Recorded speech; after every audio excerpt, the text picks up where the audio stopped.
Governo federal começa o pagamento de janeiro do Bolsa Família. A pesquisa semanal do Banco Central prevê que o Índice Nacional de Preços ao Consumidor Amplo deve fechar o ano em 3,56%, abaixo, portanto, do previsto anteriormente.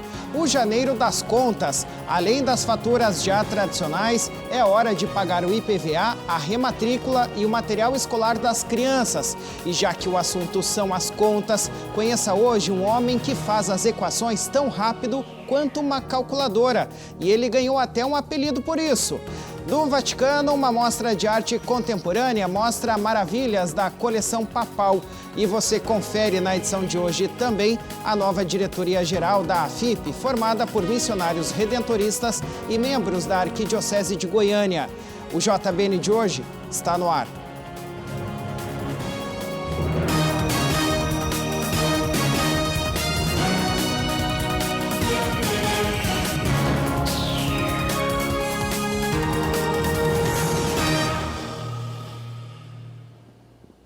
Olá, uma ótima noite para você. Hoje é terça-feira, dia 21 de janeiro de 2020. Muito obrigado a você que nos acompanha de norte a sul do país. Olha, começou ontem o pagamento de janeiro do Bolsa Família para os beneficiários, cujo número de identificação social, o NIS, termina em 1.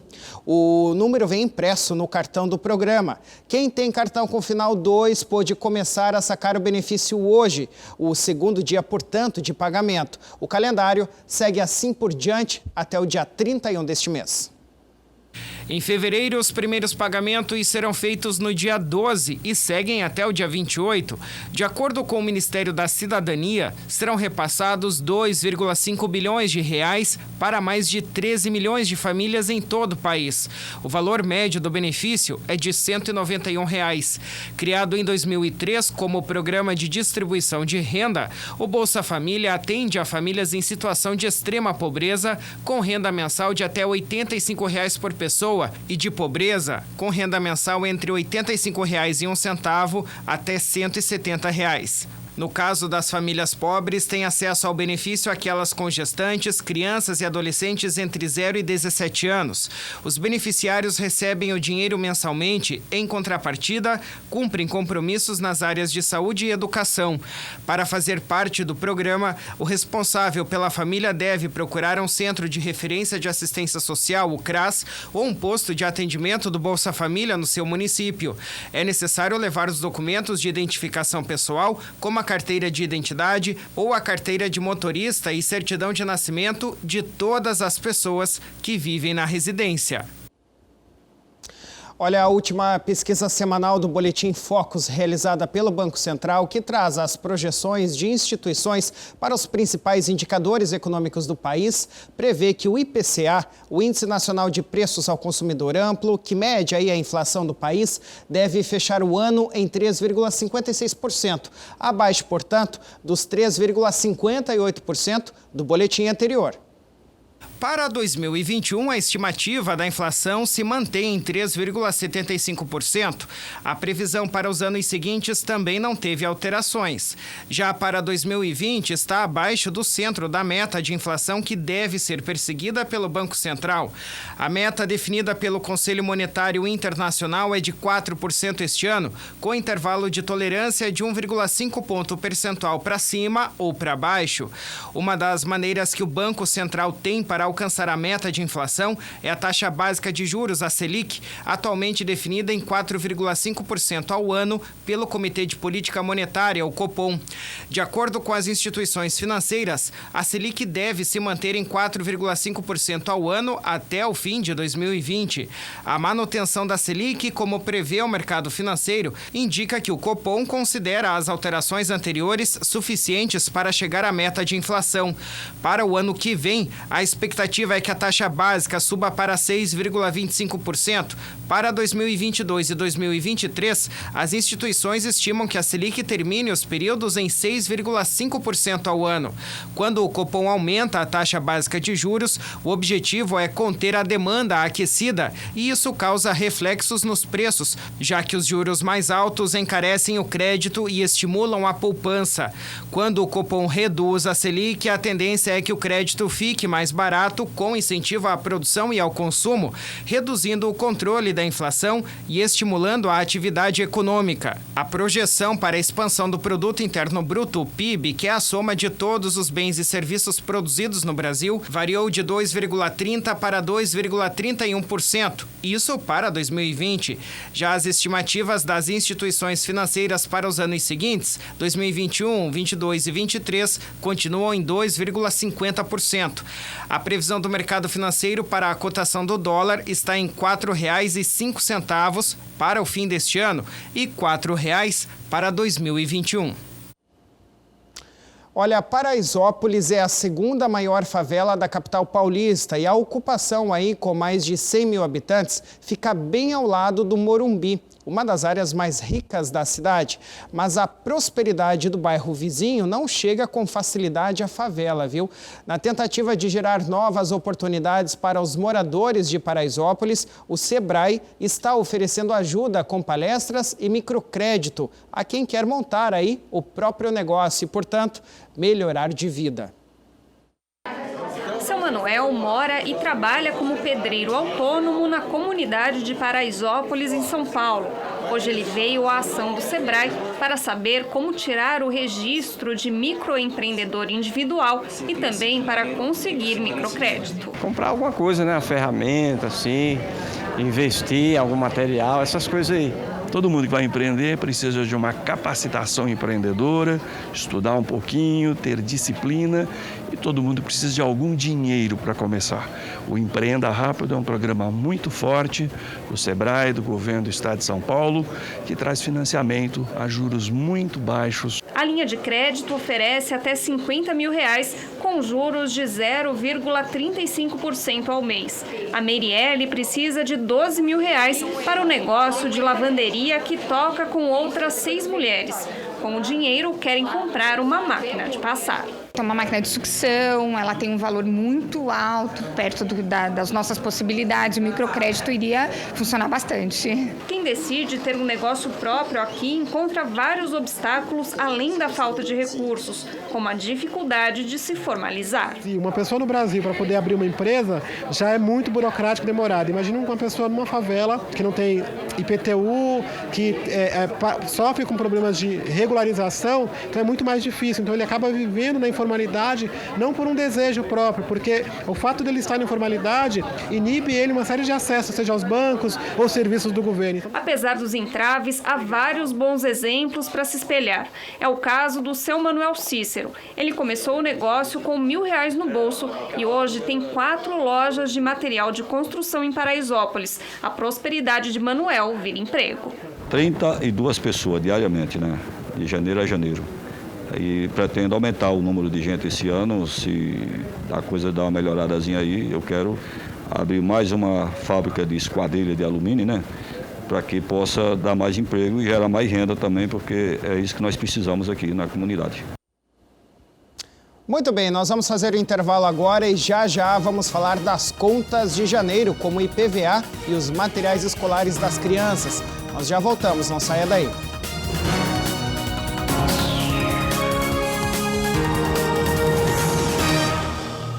O amor do Pai Eterno está presente em todo lugar.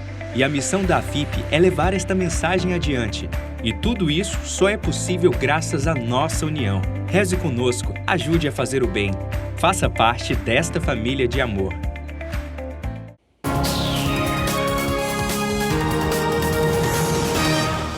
Muito bem, estamos de volta com o JBN desta terça-feira. Obrigado mais uma vez a você que está nos acompanhando de norte a sul do país.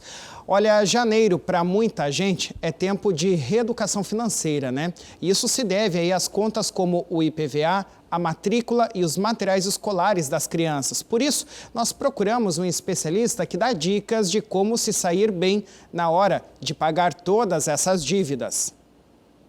Nada melhor que começar o ano sem dívidas e com crédito na praça. Mês de janeiro é época de colocar a vida financeira em ordem. Após tantas festividades de fim de ano, ele chega e com contas a mais. E é justamente nesses primeiros meses do ano o momento de maior desgaste financeiro, em que surgem uma série de obrigações. Este economista dá algumas dicas para evitar entrar no vermelho. Essa questão das despesas de início de ano tem que observar bem os descontos que são dados. Por exemplo, o IPVA, ele te oferece um desconto, você pode parcelar em 3 vezes. Então veja o que é mais vantajoso, se você tem a disponibilidade, pague à vista, naturalmente, né? A IPTU é a mesma situação, por mais que o IPTU não vença agora, no mês de janeiro, mas você já tem que se programar para que daqui a 1-2 meses já vai vencer esse IPTU também. A questão do material escolar, é claro que o óbvio é pesquisar, tem que pesquisar muito, né? E nessa pesquisa você vai detectar os locais que são mais vantajosos para você. Para ficar no azul também é preciso cortar gastos em excesso e evitar comprar por impulso e não gastar mais do que pode. O economista destaca a importância de se programar ainda no fim do ano anterior. Essa questão da educação financeira é um processo que demanda algum tempo, né? Então, ao longo do ano, a pessoa pode separar uma pequena parte do seu salário, colocando aí numa poupança, numa modalidade qualquer de investimento, para fazer um fundo para essas despesas de início de ano. Então, aqueles que não fizeram, a sugestão é que façam isso, né? Se for possível. Tem gente que deixa rolar, outras que se planejam. Esse ano eu nem viajei, né? Para me programar, para não ficar devendo nada para ninguém, né? Porque melhor não dar de cabeça erguida, né? Não dever nada para ninguém. Eu começo a parcelar minhas contas conforme o que eu gasto. Fica tudo sob controle, então? Fica tudo sob controle. Eu vou pagando aos pouquinhos, assim. Cada mês faço a prestação, vou fazendo as continhas do jeito conforme eu posso pagar, aos pouquinhos, sabe? Aí vou assim, vou. É à vista mesmo que eu prefiro comprar já para sobrar um pouquinho de dinheiro, né? Eu tenho que guardar, senão chega essa época aí tá zerado. Consegue guardar um dinheiro? Ah, eu consigo, né? Não apertado, mas consigo. Uso de aplicativos, até mesmo planilhas, podem ser aliados para controle das finanças. Por outro lado, é preciso manter tudo muito bem atualizado para evitar entrar no vermelho. É isso mesmo, né? Agora, olha só, quem não precisa se preocupar com isso é o cara da reportagem a seguir. Olha só que interessante. A nossa equipe foi conhecer um homem que faz contas tão rápido quanto uma calculadora. E por conta da semelhança, até da rapidez aí nos cálculos, ele recebeu aí um apelido que exemplifica bem isso. Dá só uma olhada. 5 vezes 5, 25, 5 vezes 25, 125, 5 vezes 125, 625, 5 vezes 625, 3.125, 5 vezes 3.125, 15.625. Vai embora, não acaba nunca. Vai até uma boa quantia. É cálculo que não acaba. A gente vai fazer um cálculo então aqui na calculadora do celular e o senhor então na cabeça. Certo. Vamos ver se o senhor é bom mesmo, fazer um desafio aqui. Vamos ver. A gente vai bater então aqui o número, pode ser 156 mais 425. 581. O homem é rápido mesmo. Quase não dava tempo do microfone chegar até ele que já respondia tudo. 145 mais 369. 514. 756 mais 287. Acho que 1043, se não me engano. A exatidão do seu Lourival impressiona por conta da habilidade com os números, até recebeu o apelido de Homem Calculadora. 76 vezes 24. 76, 24, 1824. Fazer esses cálculos com o uso de uma calculadora é muito simples e rápido. Soma, subtração, multiplicação e divisão. Agora, calcular tudo isso usando a cabeça não é para qualquer um. Olha, mas eu vou falar pro senhor que eu ainda acho que aqui dentro da sua cabeça tem uma calculadora, viu? De repente até tem, né? Tem que ter pra fazer, né? Como é que ele vai fazer os cálculos se não tiver, né? Ele trabalha como representante comercial, levar calculadora nas visitas aos clientes, nada disso. Aliás, ele é a própria calculadora. Eu não uso. Quando a conta é muito quebrada, eu faço bem aproximadinho para não demorar muito, né? Mas chega naquele lugar, para tirar a conta, não tá certo. O que os seus clientes falam disso? Eles dizem, pô, você tá muito ligeiro. Algum fala pra mim, você tá muito ligeiro, certo? Até ele vai e tira, bateu, certo? Seu Lourival tem hoje 74 anos, mas a habilidade com as contas de cabeça já apresentava desde a infância. Os primeiros 5, 6 anos, 7 anos, eu já fazia muitas contas, já. Tudo era resolvido o que tinha que ser na ideia mesmo. Na escola, por exemplo, no primeiro ano, assim, era a conta do 2 até o 9. Mas eu fazia rápido, problemas também, resolvia tudo mental, assim, rapidinho. Não estudava tabuada, era divertido, eu passava por advertência por eu não estar estudando tabuada. Então era assim, desde pequeno, né? E foi indo assim, né? 47 vezes 12. 47 vezes 12, 564. 832 dividido por 8. 832 dividido por 8. Ele vai dar 104. Acerta até quando é dízima. 286 dividido por 6. 286 dividido por 6, ele vai dar, na verdade, uma dízima. Ele vai dar, 286 dividido, você falou por 6, né? Por 6. Ele vai dar 47,66. Infelizmente, não fui uma boa candidata para desafiar seu Lourival, mas ele deixa o desafio no ar. Eu acho uma boa ideia, né? Eu acho uma boa ideia. E gosto quando a pessoa larga um desafio cabível, né? Porque determinados desafios, como eu disse para você, eu faço qualquer conta, mas no final das contas, ela requer mais um tempo e daí ele perde a graça, né? Certo? É que nem você contar uma história longa, o cara já sai pela metade, né? Quer dizer então que o senhor quer aí uma pessoa para desafiar? Isso, se aparecer... Será que algum dos apresentadores da TVC topa o desafio? Diz aí. Tá aí, olha, eu não topo esse desafio e também não queria estar na pele de quem deve aí para o seu Lourival, viu? Ele é bom mesmo. Chegou a hora da gente ver como é que fica a previsão do tempo para as capitais do país, né? Nesta quarta-feira, as temperaturas e se chove ou não. A gente começa hoje aqui pelo Nordeste, onde o tempo estará quase que predominantemente nublado, com exceção aqui de São Luís, que deve ter um solzinho aparecendo entre nuvens. Máxima de 33 e mínima de 22 graus. Aí começamos por Maceió e Salvador, que terão a temperatura aqui é igual, na verdade, né? Máxima de 29 e mínima de 26. Aí Fortaleza, 29 e 27 de mínima. João Pessoa, 30 de máxima e 26 de mínima. Recife, 32 de máxima e mínima de 25. Teresina, 29 e 25. Natal, 30 de máxima e 26 nesta quarta-feira, e Aracaju 32 de máxima e mínima de 25 graus.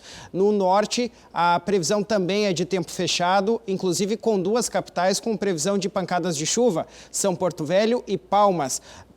Palmas deve ter 28 de máxima e mínima de 24 e Porto Velho máxima de 30 e mínima de 25 nesta quarta-feira. Boa Vista daí deve ter o sol aparecendo entre nuvens com máxima de 30 e mínima de 25 graus. Rio Branco máxima de 31 e mínima de 25 graus nesse meio de semana. Macapá máxima de 30, mínima de 22. Manaus 32 de máxima e 25 de mínima e Belém máxima de 29 e mínima de 25 graus. No Sudeste Hoje o céu deve ficar completamente aí nublado, com máxima de 24 e mínima de 21 lá em Vitória, 21 de máxima e 19 de mínima em BH, Belo Horizonte, São Paulo, a terra da garoa, que deve ter o tempo firme aí, apesar de nublado, 26 de máxima e 17 de mínima, e o Rio também terá 26 de máxima, só que daí 22 de temperatura mínima nesta quarta. O Sul com tempo nublado também, Curitiba 23 de máxima e mínima de 16, Floripa 26 de máxima e mínima de 23 e Porto Alegre 29 de máxima e mínima de 23 graus também. Aí temos o Centro-Oeste com Campo Grande e Brasília com sol entre nuvens aí e com a possibilidade de pancadas de chuva também, viu? Na capital federal, máxima de 25 e mínima de 21 graus, Campo Grande 27 e 23, Cuiabá e Goiânia devem ter aí chuva durante quase que todo o dia, com máxima de 27 em Goiânia e mínima de 22, Cuiabá 32 de máxima e 28 de mínima, então, nesta quarta-feira. Essas são as condições das capitais do país, então, para amanhã. Veja depois do intervalo a exposição que acaba de ser aberta nos museus do Vaticano. As obras são de uma seleção exclusiva da coleção de arte contemporânea. Nós já voltamos para te mostrar.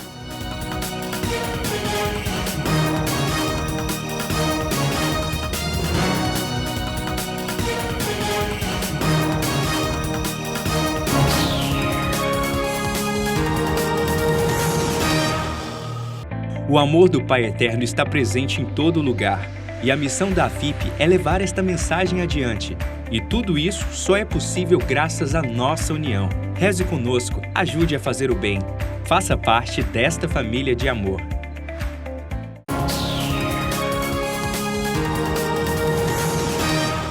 Muito bem, estamos de volta com o JBN desta terça-feira. Muito obrigado mais uma vez pela sua companhia.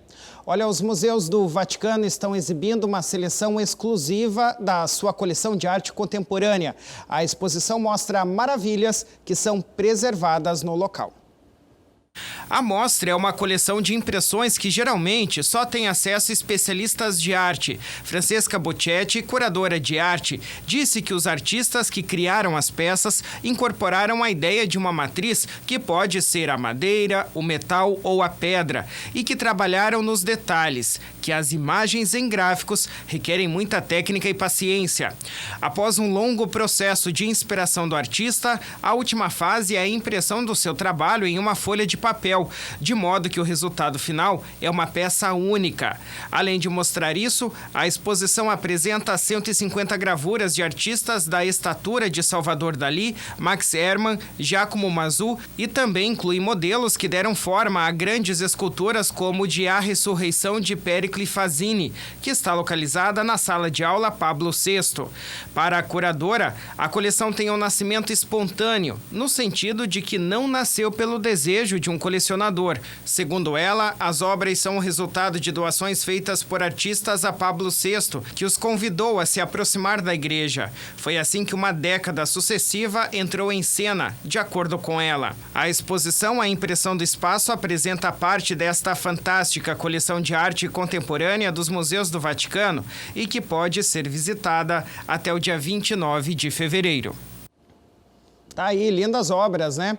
Bom, agora a gente vai saber de mais informações do Papa Francisco e também da Igreja Católica com o nosso correspondente internacional em Roma, Silvanei José. Alô, amigos da TV Pai Eterno em todo o Brasil. Trataram-nos com gentileza. Esse versículo dos Atos dos Apóstolos é o tema do subsídio da Semana de Oração pela Unidade dos Cristãos 2020. Os textos foram escritos pelas igrejas cristãs de Malta e Gozo. Na introdução do documento pode-se ler: no dia 10 de fevereiro, em Malta, muitos cristãos celebram a festa do naufrágio do apóstolo Paulo, comemorando e agradecendo pela chegada da fé cristã naquela ilha. O trecho dos Atos dos Apóstolos, proclamado para a ocasião da festa, é o mesmo escolhido como tema da Semana de Oração deste ano. Durante a Semana de Oração, que se celebra todos os anos de 18 a 25 de janeiro, no Brasil, recordamos, é celebrada entre a Ascensão e Pentecostes, estão sendo aprofundados 8 temas, um por dia: reconciliação, luz, esperança, confiança, força, hospitalidade, conversão e generosidade. O texto repercorre também a situação ecumênica das ilhas de Malta e Gozo. Embora a população atual de cerca de 430 mil habitantes seja, na maioria, católica, há um significativo número de cristãos de outras tradições. Portanto, o ecumenismo não constitui uma experiência nova para a população. A posição de Malta, encruzilhada de civilizações, religiões, comércios e migrações, fez com que seus habitantes sejam particularmente hospitaleiros. Trataram-nos com gentileza. O episódio do naufrágio de São Paulo repropõe o drama da humanidade diante do terrificante poder dos elementos da natureza e a capacidade de Paulo de se elevar como farol de paz no tumulto, porque ele sabe que a sua vida está nas mãos de Deus. O texto subsídio coloca em evidência que, no naufrágio, pessoas diversas e em desacordo entre elas desembarcam juntas, sãs e salvas, abraçadas pelo amor e pela providência de Deus.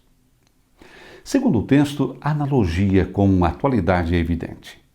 Hoje, muitas pessoas enfrentam os mesmos perigos no mesmo mar.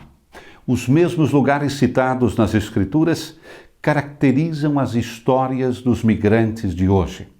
Basta ver os dramas consumados nas águas do mar Mediterrâneo, citado pelo Papa Francisco como um verdadeiro cemitério de migrantes que tentam chegar à Europa. Em várias partes do mundo, muitas pessoas enfrentam viagens perigosas, por terra, pelo mar, para fugir de desastres naturais, guerras e pobreza. Também para eles, são vidas à mercê de forças imensas e altamente indiferentes, não só naturais, mas também de políticas, econômicas e humanas. E essa indiferença humana assume várias formas, como daqueles que vendem às pessoas desesperadas lugares em embarcações não seguras para a navegação, ou que decidem não enviar barcos de salvamento, ou ainda repelem os barcos com migrantes. Portanto, a narração dos Atos dos Apóstolos nos interpela como cristãos que, juntos, enfrentamos a crise ligada às migrações. Somos coniventes com as forças indiferentes ou acolhemos com humanidade, tornando-nos assim testemunhas da amorosa providência de Deus para com cada pessoa? É a pergunta colocada, enquanto se reitera que a hospitalidade é uma virtude altamente necessária na busca da humanidade entre cristãos. No próximo sábado, o Papa Francisco preside na Basílica de São Paulo, fora dos muros, a celebração das segundas vésperas na conclusão da 53ª Semana de Oração pela Unidade dos Cristãos, que no Brasil, recordamos mais uma vez, celebraremos entre Ascensão e Pentecostes. De Roma, para a TV Pai Eterno, Silvonei José. É isso, a gente agradece aí mais uma participação do Silvonei. Olha, o dia 21 de janeiro marca aí o Dia Mundial da Religião e o Dia Nacional de Combate à Intolerância Religiosa aqui no nosso país. O objetivo é promover o respeito, a tolerância e o diálogo entre todas as diversas religiões existentes no mundo. Acompanhe mais sobre o assunto na reportagem do Pedro Henrique Rabelo. Você sabia que o dia 21 de janeiro é comemorado o Dia Mundial da Religião e de Combate à Intolerância Religiosa? Data que foi criada para debater a importância de aceitar e respeitar as crenças dos nossos irmãos. A origem da discussão sobre a intolerância religiosa vem lá de 1947, na Pérsia, quando um grupo de monges monoteístas se organizaram para pensar a convivência entre as diferentes compreensões religiosas, não só monoteísta, mas também politeístas. E no Brasil, isso entrou em vigor em 2007, é recente, com aquela agressão que houve na Mãe de Santo, na Bahia, a Gilda. E a partir dessa agressão que ela sofreu, tornou-se lei Uma intolerância religiosa no Brasil, de acordo com o Código Penal, é inafiançável. O professor Clóvis se dedica a este assunto e tem livros lançados sobre o tema. E o estudo fez com que ele conhecesse o verdadeiro significado da intolerância, a ponto de perceber tal atitude no cotidiano, de onde menos se espera. Só para dar um exemplo, eu estava ontem caminhando nessas mediações e passou 2 indígenas. E tinha alguns meninos sentados e eu vi que eles falaram o seguinte: ele tem um relógio melhor do que o meu. O que isso significa? Você trata o outro de uma forma diferente quando você tem certeza que o outro é inferior a você. Então, primeiro acontece esse processo de inferiorização do outro, que é o diferente, que é o indígena, que é o homossexual, que é o negro, que é aquele que pensa diferente da minha religião. E quando essa indiferença é construída, eu tenho consciência que ele é inferior, aí eu trato ele de uma forma diferente, tendo certeza que eu tenho esse poder de tratá-lo de uma forma inferiorizada. Antes de entendermos o que se trata a intolerância, é necessário ter um entendimento sobre o que é a religião. Religião é o que religa, né? As pessoas, religa as culturas, são as pontes que unem as pessoas na universalidade. Então, a religião, aqui eu destaco o catolicismo, ele tem essa pretensão a partir do projeto de Jesus, que ele veio para acolher a todos, né? Aquele texto bíblico que é uma máxima, né? Eu vim para que todos tenham vida, mas ao mesmo tempo não faça para o outro aquilo que não queira que faça para mim. Então, é acolher a todos que compreende diferente, que entende diferente, que tem uma outra forma de credo, mas é a acolhida ao diferente. Essa aí é a essência do cristianismo e do catolicismo, e nisso a paz, né? A propagação da paz e da justiça. Esses 2 termos são essenciais, que é a paz e a justiça. Onde há a paz e a injustiça, a tolerância, a intolerância, ela é superada. Só com educação e muito conhecimento iremos construir juntos uma sociedade mais tolerante. Para combater essa intolerância religiosa, existe um canal, é o Disque 100. Só no ano passado, mais de 500 denúncias foram registradas aqui no Brasil. A essência do Evangelho é a convivência entre os diferentes, é acolher o outro. O outro que pensa diferente, o outro que vive diferente, o outro que tem uma outra situação.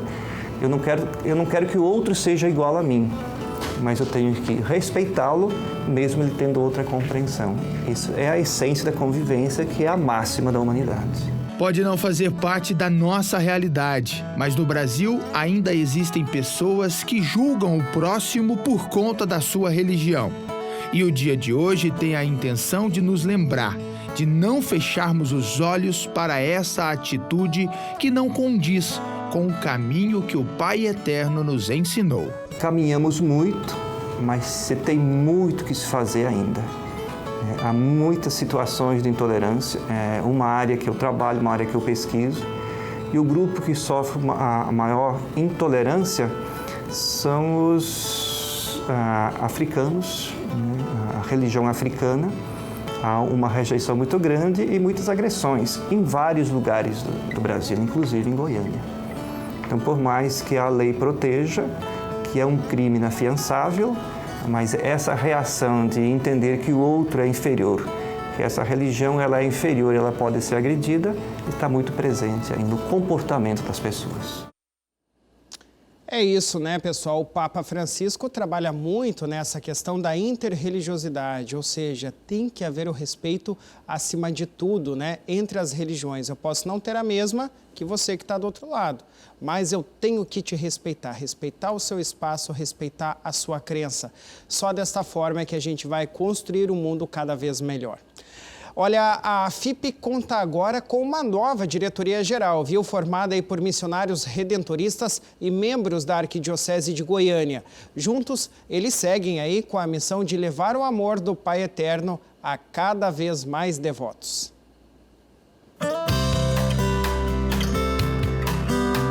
A reunião começou com um momento de oração e meditação. Orai por nós, pecadores, agora e na hora de nossa morte. Amém. Esteve presente na Assembleia a nova diretoria-geral da Associação Filhos do Pai Eterno. Juntos, eles têm a missão de organizar o trabalho de evangelização realizado pela AFIP.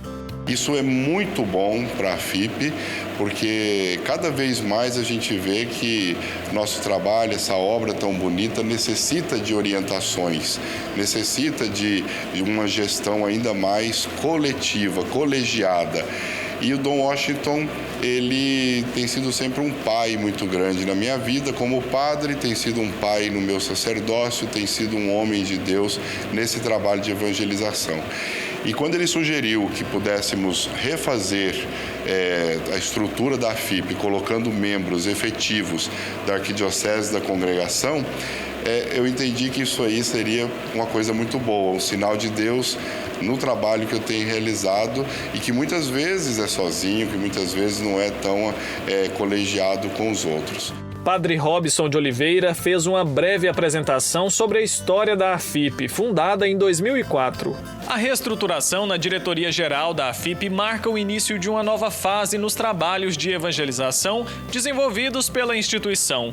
Tudo é pensado com um único objetivo, de levar o amor do Pai Eterno aos devotos do Brasil inteiro. Nós sabemos que não se pode ficar parado no tempo, né?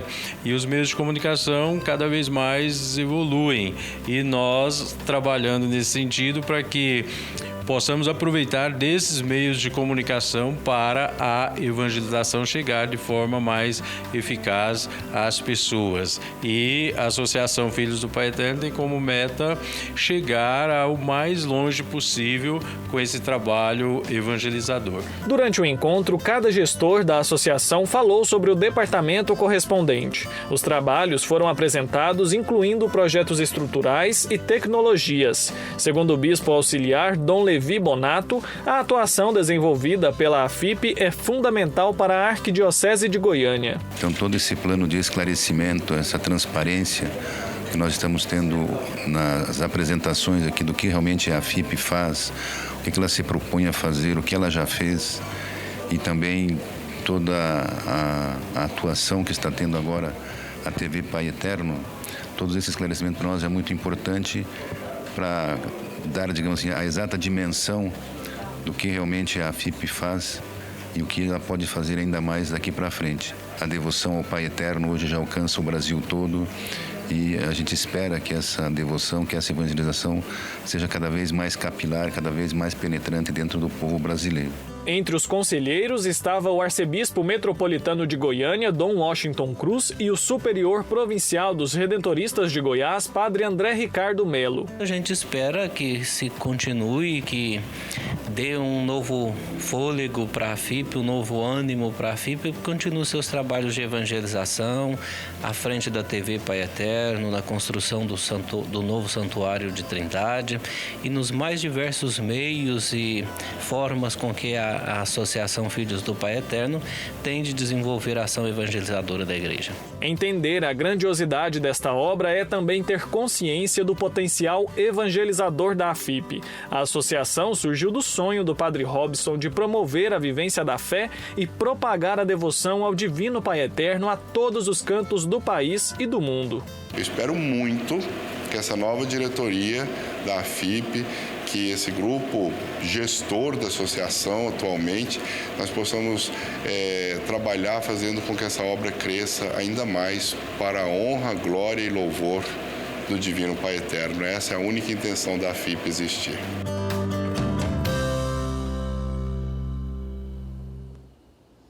É isso, né, pessoal? Eu tive o prazer de conhecer a AFIP e ver vários trabalhos que são realizados pela associação e a importância que eles têm perante a comunidade local e perante o mundo todo, que, como o Padre Robson muito bem disse agora aí na fala durante a reportagem, a AFIP tem um único objetivo, por meio da nossa emissora agora também, que é levar a devoção do Divino Pai Eterno para todos os cantos do planeta. Então, em nome aqui da nossa produção do JBN, eu desejo muito boa sorte aí a todos os membros e os novos membros também da diretoria agora aí da AFIP, então, que começam a trabalhar nesse objetivo aí, que é levar a devoção do Divino Pai Eterno para todo o planeta.